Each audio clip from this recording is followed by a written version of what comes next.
Hey there, Mark Brown. Last week we talked about pain points, the purpose of the pain point that you and I need to understand it. This week we're going to come at it a little bit differently. If you didn't hear and listen to last week, it's a short one, but it's a powerful one. This week we're going to look at that same short clip of what people said about my presentation and customizing it, and see if you can figure out what I did. Check this out. Listen up. Oh, I absolutely loved watching Darren and LaCroix speak. He customized everything. He had been at this conference for a couple days, meeting people, talking to people, figuring out what all our pain points were, and then he just rolled it beautifully into his presentation. So he was connecting with every contractor in the room, and it was just amazing. His words were inspiring, and he really got us kind of going out there after exactly what we can do and what we can do right now.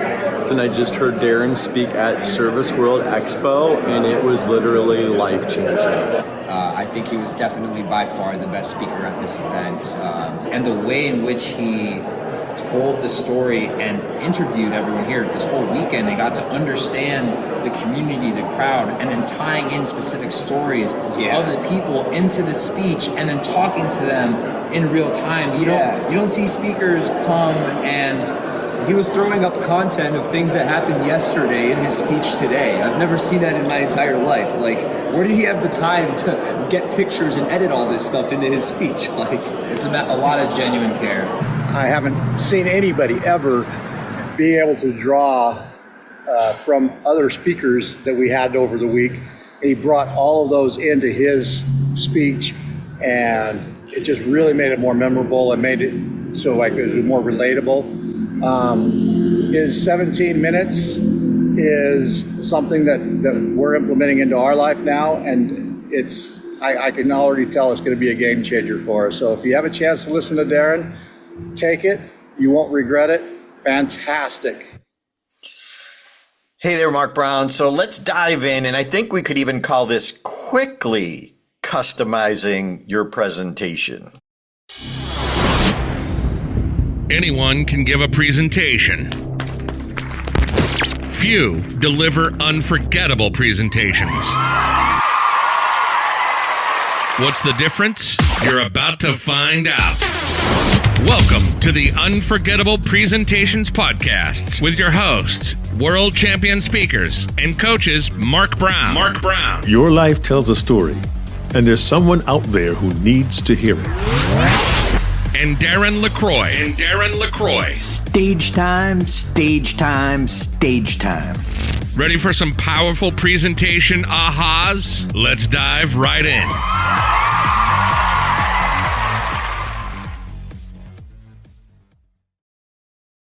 Hey there, Mark. So let's dive right in, as the good man says, customizing your presentation.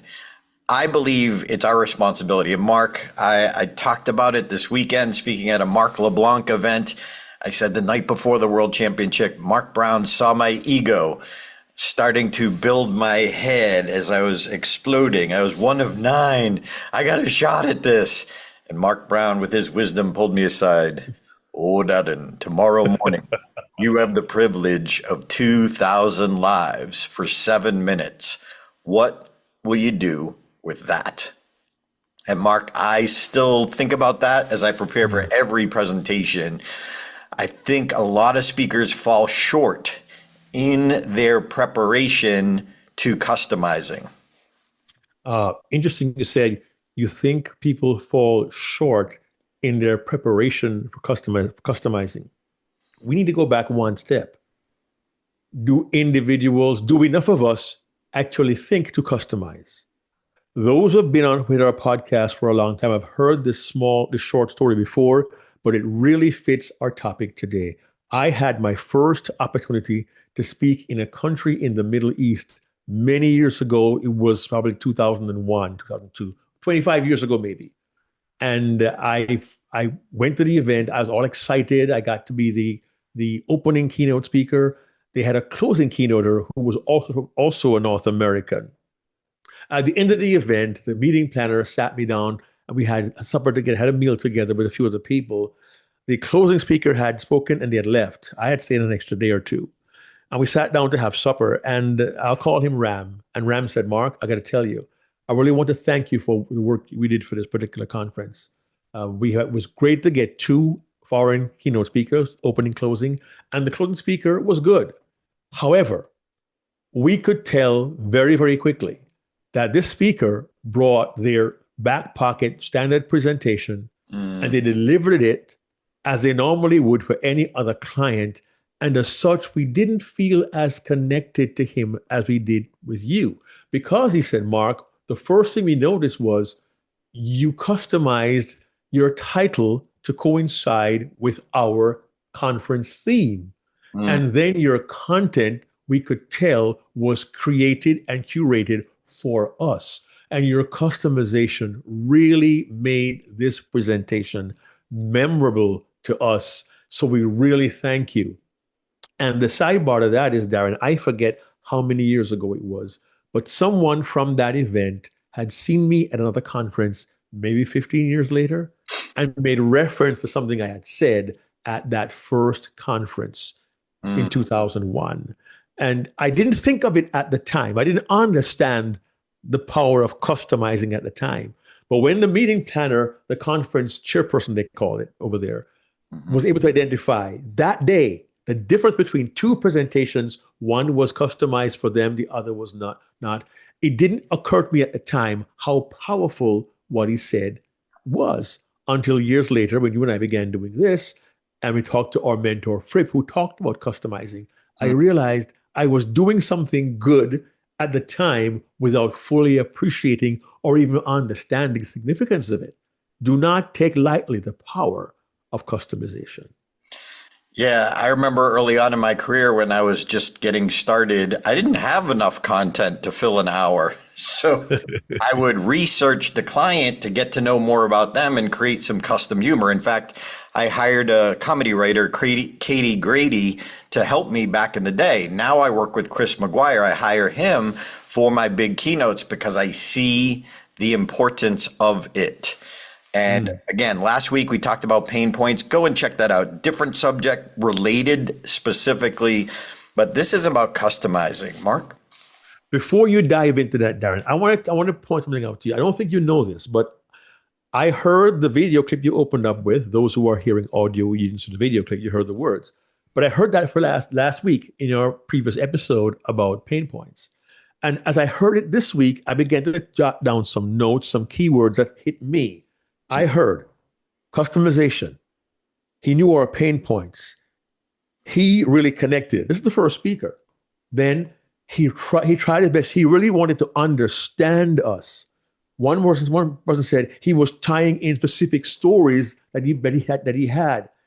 One person said, "Oh, he got pictures and edited." Who does that? I've never seen that before. And he showed genuine care. He brought in other people's content. So all these comments were from attendees who acknowledged the methods you used to customize.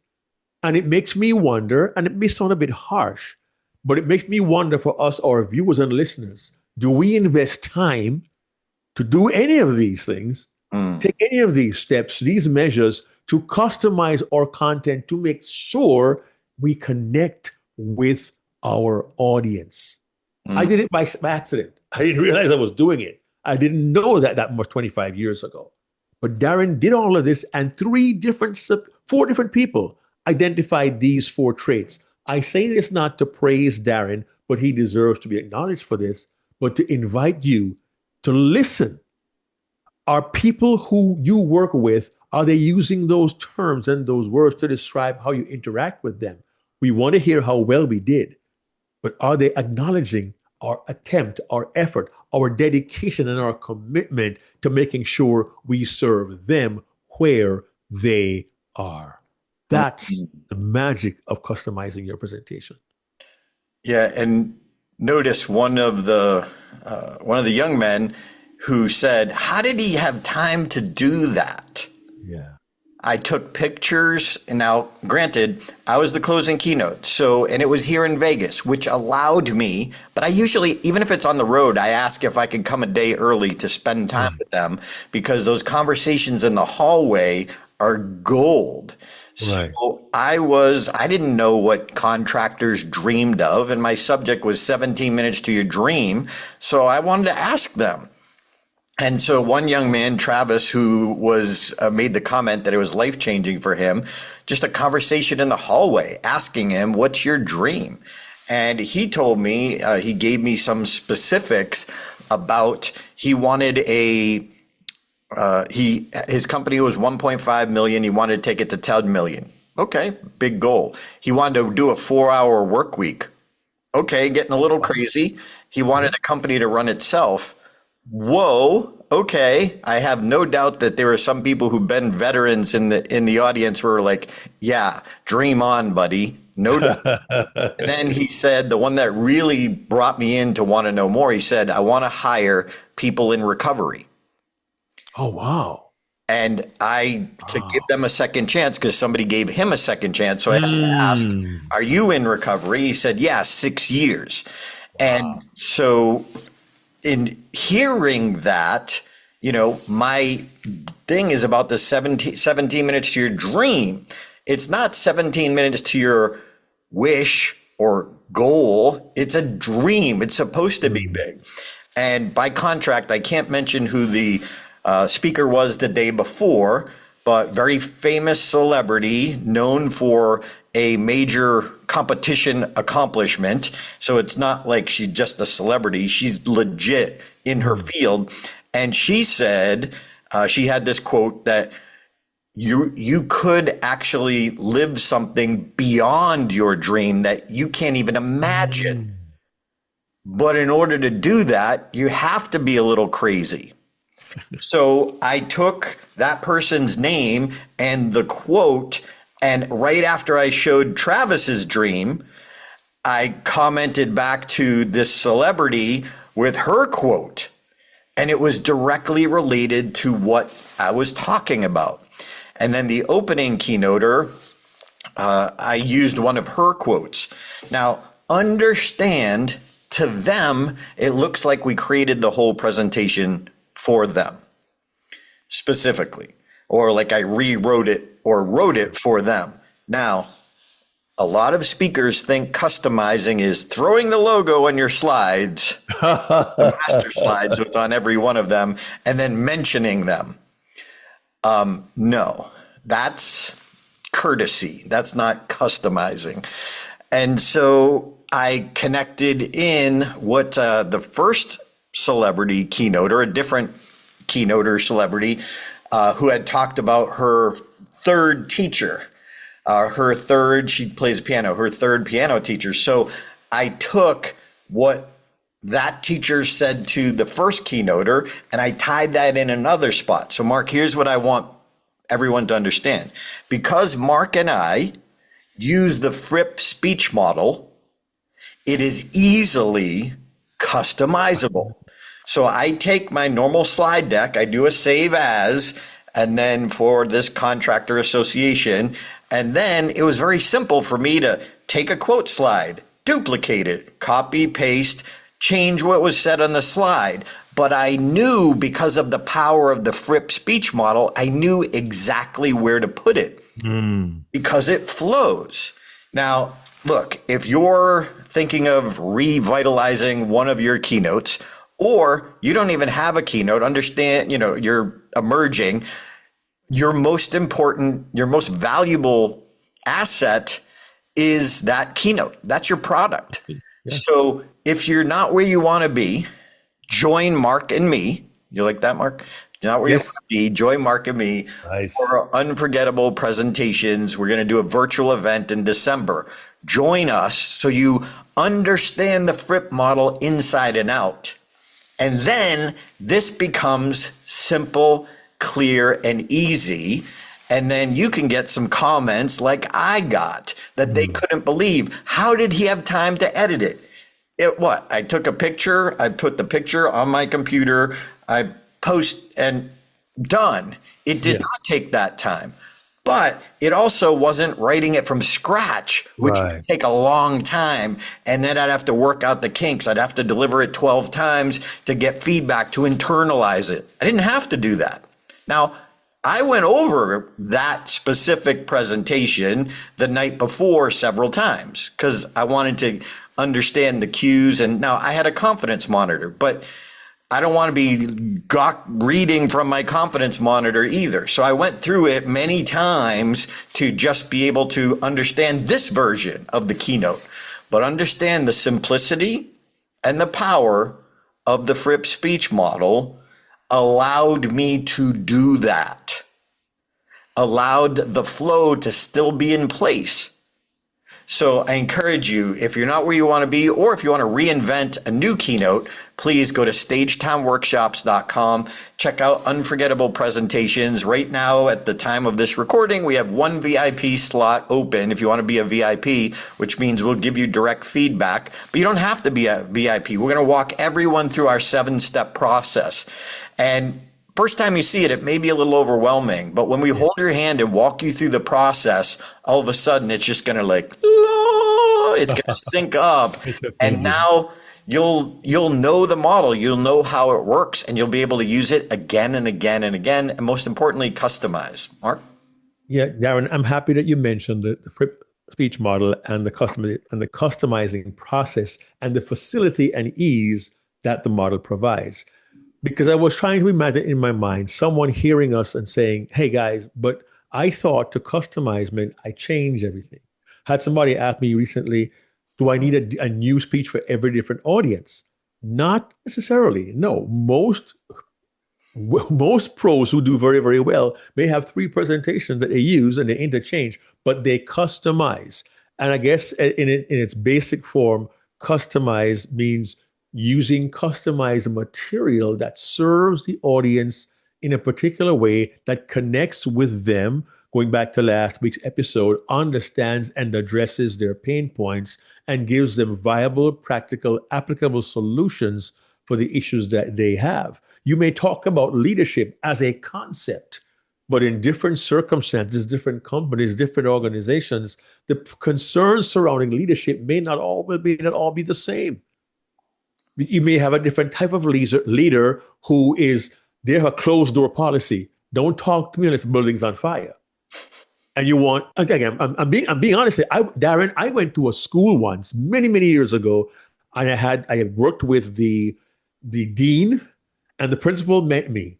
Hello, good to meet you. Glad you're here. Left and went into the office and closed the door. And I found out that day that principal had a closed door policy. Do not knock on my door unless the building's on fire or a kid is injured. So I digress slightly to say leadership is a concept, but different organizations have different concerns regarding how they're handling leaders, how they're working with them. But if you understand what their pain points are, you can then address those pain points by customizing your presentation to meet the specific need of the organization. Darren. Yeah, and if you're watching the video version, you can see this over my shoulder, but this is me and Travis, the young man that I just talked about. Here's a question. So, Mark, without you being in the feeling part of this, what do you think young Darren wannabe comedian felt like? Wannabe comedian, still an open micer, sitting in the audience, and my hero, my mentor, Vinny, my comedy mentor, says, and hey guy, in the middle of his show, say, hey guys, I want you to give a round of applause for Darren LaCroix. He's an up and coming comedian here in the audience. Ooh, how do you think I felt? Man, there's some degree of validation there. Like, he acknowledged me. I mean, I'm thinking if the headliner sees me, he probably, now again, maybe I'm going to go too far, but he knows who I am. He knows where I am, what I'm trying to do. And he almost suggests that he wants people to know that he is invested in me. He sees value in me. He's encouraging me. And I'd probably be a little bit gobsmacked, quite honestly, if I was there, if I were you. What were you thinking? So how do you think Travis felt when the closing keynote speaker puts a picture of Travis up? Ooh, man. How do you think he felt? Wow, man. Acknowledged, validated, his dream was significant. Wow.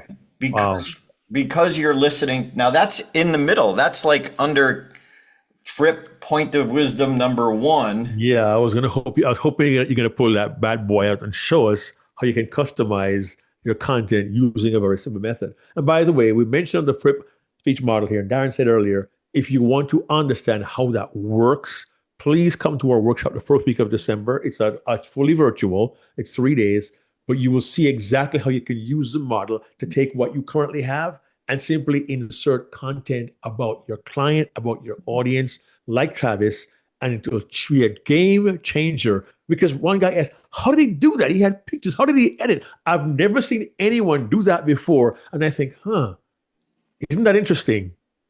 Or isn't that a shame that nobody else does that? I'll leave that right there. Nice. And then here's one of my secrets. Because you're listening, you get the secret. Event planners love when you acknowledge first timers. Not just, hey, any first timers here? Give them a round of applause. No, have them stand up, have them do something. But I also said, hey, are there any Vegas first timers here? And this is a young man, Joe. Mark, this is just my own twisted sense of humor. Don't try this at home. And Joe was there with his parents because it is a multi-generational business. Nice. So I told his parents, I walked over to his table. By the way, again, my style, maybe not yours. You don't have to do this. But I in the keynote or to his table in the middle of my keynote. Okay. Had him stand up, and his parents sitting there. I said, just so you know, I had the Vegas talk with him. Yep, there you go. And if you're like, what is that? Well, Joe, when you're walking through a casino, if an attractive woman by herself walks up to you, the answer is no. Yeah. So obviously the joke, it's joke, but it also connects me. But then I talk about any first timers to this association. Now I always go intentionally to the first timer session. Now I took 2 pictures, and then Jim, who is in this picture, he is one of the mentors of the association. So I honored Jim. Now, Mark, here's a truth that happened here. Jim, everybody knows him because he is, part of the head of the association, And Mark, after my keynote, Jim comes running up to me. I'm so sorry I missed your keynote. I had a phone call, but someone told me you gave me a shout out. So he wasn't even there, but people who knew him felt compelled to go tell him. Do you see the power of this? Here's the cool part. When I connect to Jim and Joe, I connect to everyone. They all know Jim and Joe, they all Travis. Know Jim. They know that ain't no canned speech. Mark? I'm curious though, Darren, sidebar. How come Travis and Joe are a foot taller than you? I know, I digress. Because I'm a foot shorter than them. I digress. Now, the thing is though, you just said that people all know who Jim is. He's one of the mentors of the association.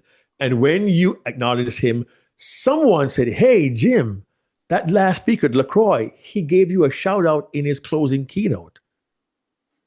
If you think about it, the power of that statement, just Darren says Jim wasn't there, but someone took the time to go and tell Jim that Darren mentioned him in the keynote. The customization of simply referencing someone in the association was so powerful that an individual would go seek him out, find him, tell him, and then Jim goes to Darren, I'm sorry I wasn't there, I had an emergency. But what Darren just did was build a relationship by making a connection.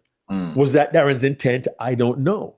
But it became almost organic because he chose to acknowledge someone who was there by name, someone who everybody knew. And you mentioned that, Darren. I remember also when I spoke for a company called Boeing years ago, I acknowledged the grand dame of the organization. Everyone knew who she was. She'd been there for like 40 years. Everyone knew her. And he talked about her, and to her, it was a connection. I do a program for teachers, an in-service program for full staff.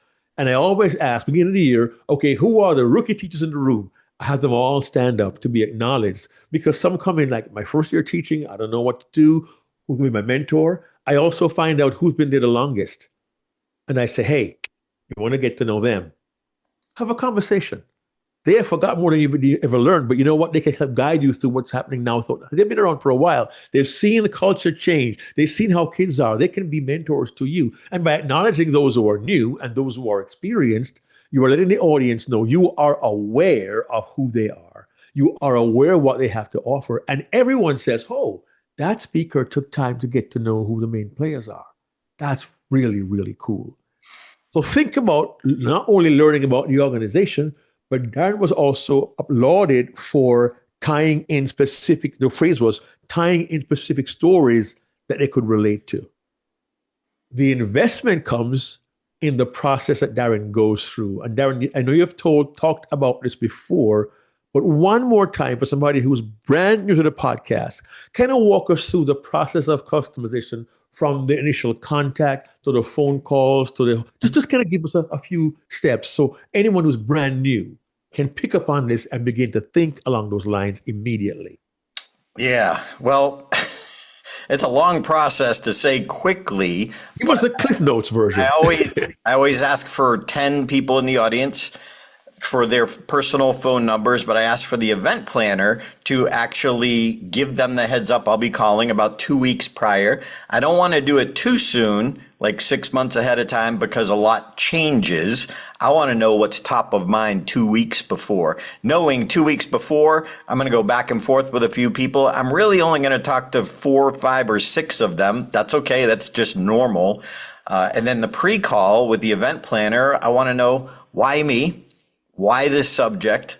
And as we said last week, what are the pain points of people in the audience? So Mark, here's a bonus pain point I didn't talk about last week, but it relates to customizing. The event planner came up to me an hour before. So I did all this customizing an hour before, and she said, could you acknowledge the 30 somethings or less? People in the audience who are 30 or younger. Okay. And wait, what? Could you bring them up on stage? Okay. Because in this industry, this is the big pain point that I found out about last minute, but I understood the importance of it because in this industry, in the contracting industry, people are retiring at such rates. Oh, wow. That they don't have enough younger people to fill the void. So she wanted to hold up the 30 somethings or less and let them know they're important. Let them know that all these people. So Mark, I just like improv. What do? I brought them all up on stage, and they actually social media. They put a post. I'm gonna try and find that and see how I can use it as a teaching point. But now I took my little Vegas casino chips.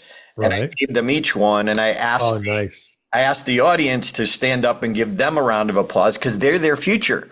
And I had the audience say, ask us, and I had them say, I will. So, and then we all did a woohoo together. But I wanted to let the younger people know these people really want to help. They want to help. But as I don't remember if it was you or I think it was David Brooks who said, I can't answer a question you don't ask. You don't ask. Yeah, that was David Brooks, my mentor. Yeah. David Brooks. So look, there's so much to customizing, but I hope we've opened your eyes in the importance. And please, we recommend go back and listen to the Pain Points podcast if you didn't already, because that is the heartbeat. If you want to make an impact on your audience, yes, your stories, yes, your presentation, but it is that bridge between your content and their world, that critical bridge. And look, just doing a pre-interview, yeah, you got to do that naturally. But I encourage you, the impact that I had on that audience is because I did my homework. It's because I sincerely cared. Now, part of it was a little panic because contractors isn't my world. So I overcompensated to connect with their world, to understand them. because it's not like speaking to speakers. You know, I know speakers and I can do a little customizing, but like if you're listening to this, you're a Toastmaster. So if I'm talking to Toastmasters leadership, one of their pain points, I'll just bring up, well, you know how hard it is to get a $60 check for dues? So Mark laughed because it's relatable to the leaders. What are their pain points? So please listen to last week's podcast. Please take the time to customize. I hope you join Mark and me for unforgettable presentations, because we're going to walk you through the Fripp Speech Model, holding your hand to give you a more valuable keynote. If you want to get paid to speak, you've got to have value in your keynote. The bonus is you'll understand this model, so you'll understand how to quickly and easily customize your presentation. Mark Brown, take us home. Yeah, and don't forget, now that program, Deliver Unforgettable Presentations, is going to be December 3, 4, 5, so Wednesday, Thursday, Friday. And listen, when you customize, when you connect, when you build a relationship, you will be unforgettable. Go to stagetimeworkshops.com. Use the code POD, P-O-D 25. We'll see you online in December. After decades of coaching, we know that the biggest challenge most presenters face is not getting the quality of feedback they need to be unforgettable.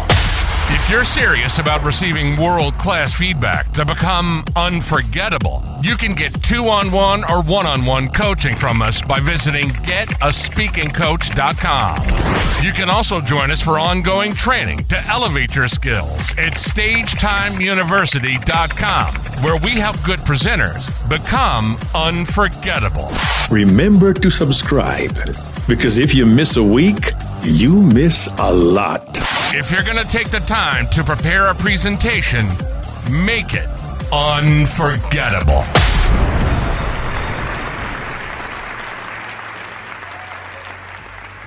And thank goodness for Darren and Mark. I couldn't have done it without them.